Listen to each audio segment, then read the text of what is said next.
We are here. When I was working in Uruguay, it was a complicated period. The trade unions and students were out in the streets all the time, and there was a state of siege imposed. And we wanted to stop these lightning demonstrations, which were making our police look bad. And so one of the leaders of these squads of the Communist Party was Oscar Bonaudi. And I had him arrested. It was supposed to be simply preventive detention. But on that Sunday morning, I knew he was under arrest, and I didn't know what was happening. But we were sitting in the room as the chief of police was reading a document I had written to attribute all this violence and unrest and strikes to the Soviets. It was false, but it was very credible the way I'd written it. And then these sounds began to come through the walls, and it was a low moaning sound, and I wondered to myself as it got louder and louder, and the chief was embarrassed, whether it was the guy whose name I had given. And he told me the story that yes, it was Bonaudi, and that one of the most sadistic of the high-level police officers had ordered his interrogation and torture that Sunday morning. But it was a horrible sound. I'll never forget it. It's just awful to hear that moaning and groaning and screaming coming through the walls. I began to question the work. The initial thrill of being on the inside, of having this secret power, of knowing things that individuals and governments try to hide, had faded. By the time I got to Mexico, I already had all the political reasons to leave. I met an American woman who had lived in Mexico for many years. This would be October of 1967. And at dinner, she suddenly went into a tirade about Che Guevara because he had just been killed. He'd been captured and executed. And it was just out in the papers that day. And so she was furious. She went into this tirade about this horrible, stinking CIA that had murdered the best hope for Latin America in generations. And she loved Che Guevara. She thought he was the most wonderful man in the world. And I was in love with her, and she was in love with me. And I thought to myself as I sat there at dinner, I said, wow, what am I going to do? And so the upshot is that she was the personal factor which led me actually to say, I'm quitting now.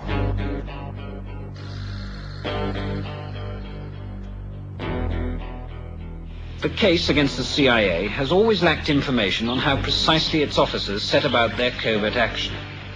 Philip Agee, now living in Cornwall, was such an officer, and his diary, to be published by Penguin in the next few weeks, gives his version of what life is really like inside the agency.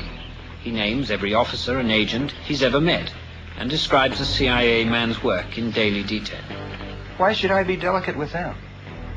I don't expect any quarter in return, because this is part of the conflict that's going on in the world right now. The CIA is enforcing American economic exploitation, and people are dying, and people are starving because of this system. In actual fact, what had happened is Henry Kissinger had intervened secretly with the British government to force them or pressure them to deport me and to cause me all these problems, because not only was I deported from Great Britain, but that was followed by a kidnapping and deportation by force from France, plus Holland and Italy and Germany and Norway would not let me in. And so over a 2-year period, they were constantly pressuring these governments, which had no propagation from me at all. So they tried very hard during a period of time in the 1970s to stop my work, but I just continued, got on with my life, and achieved stability in Germany. And now, in the last 7 or 8 years, I've been coming frequently to the United States, and I think I've been in practically every nook and cranny of the country at hundreds of meetings, political rallies, and university lectures over these last 8 years. When I was a kid, the American flag was something that was absolutely marvelous. Whenever the American flag went by in a parade, we took our hats off, put our hands over our hearts, and we really felt it, because this is the symbol of the United States and the way the United States should behave. We have to have something like that in order to hold ourselves together.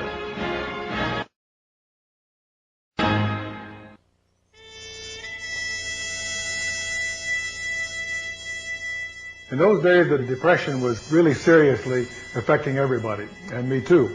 Along about that time, I began to travel to different shooting matches in the Midwest, and I finally got to shooting against the U.S. Marine Corps team.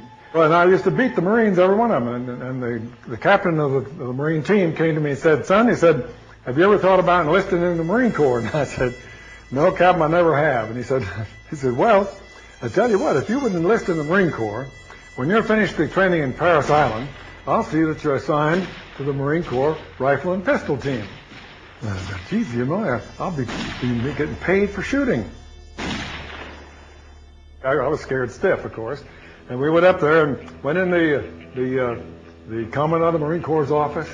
So he said, well, this young man is a specialist in marksmanship training, and we would like to commission him in the Marine Corps. I said, commission? Oh, my God. He says, we've never done anything like that before. The commissioned man from civilian life. And he said, well, sir, I think this is the time to do it. He scratched his head and he said, I think you're right. Young man, you're a second lieutenant in the Marine Corps. I said, oh, my God, this is terrible. I went through World War II as an officer of the Marine Corps, came back, and one night the doorbell rang, and I went, here's a nattily dressed man in his nice suit and a snap-brim hat, and he said, may I come in? And I said, well, I think you better identify yourself. Who are you?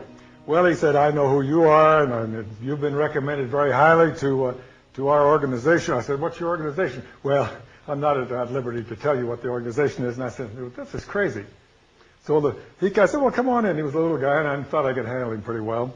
And they said, you have been accepted in our organization, and we want you to go to Central America. And I said, what? Central America? Come on.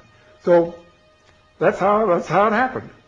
And then I joined this group that went to Central America, and I found out that I was supposed to be in charge of overthrowing a government in Central America. And, you know, it doesn't sound right. And I said, well, what's the government? Well, we don't want to go into it too deeply here yet. I said, well, I think maybe we better forget the whole thing. Oh, no, it's not very important. So finally, he did let out that we were going to overthrow the government of Guatemala.